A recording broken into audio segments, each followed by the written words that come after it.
was the night before Christmas when all through the stables not a creature was stirring, not even a mouse. Psst!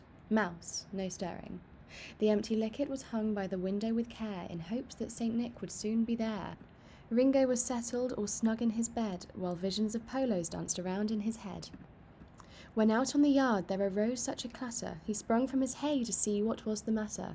When what to his wondering eye should appear but a miniature sleigh and 8 tiny reindeer. As he drew in his head and was turning around, in through the door St. Nick came in with a bound. Over to Ringo he went for a stroke, and after a pat, these were the words that he spoke. Santa said, "Ringo, my dear boy, do you know the real meaning and story behind Christmas?" After thinking about this for a while, Ringo decided to say no.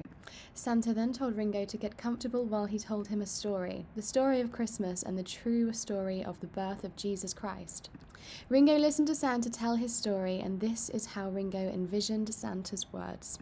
Welcome to our rendition of the Nativity, and apologies in advance.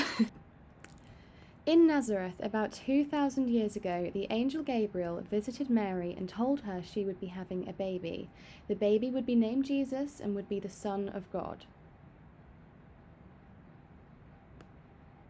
Mary told Joseph, of whom she was engaged to be married to, and they prepared for the birth of a special baby. Once Joseph got his head around this, of course.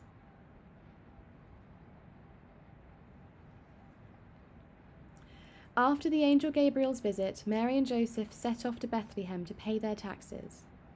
Mary rode a donkey over the hills, with Joseph beside her. Once they arrived at Bethlehem, they soon discovered there was no room in any inns. Tired from their travels, they needed a place to rest. Eventually, they found an innkeeper. He let both Mary and Joseph stay in his stable for the night. That night, Mary gave birth to the baby Jesus and laid him in a manger full of hay. While Jesus was being born, some shepherds saw a bright star in the sky and followed it to find the birth of the Son of God. They had also been visited by the angel Gabriel and told them of the angel's words, that Jesus would be the Saviour of the world. Far away in the east, 3 wise men also saw a bright star in the sky. They knew this was a sign that the new king had been born, and they followed the star. They followed the star to Jerusalem, where King Herod lived, believing it was where the new king had been born. After asking Herod to see the child that would be the king of the Jews, the troubled king demanded to know where this new baby was.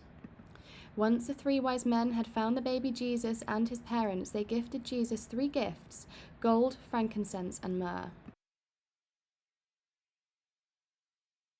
But that night the angel Gabriel visited the 3 wise men in their dreams, warning them not to tell King Herod where Jesus was.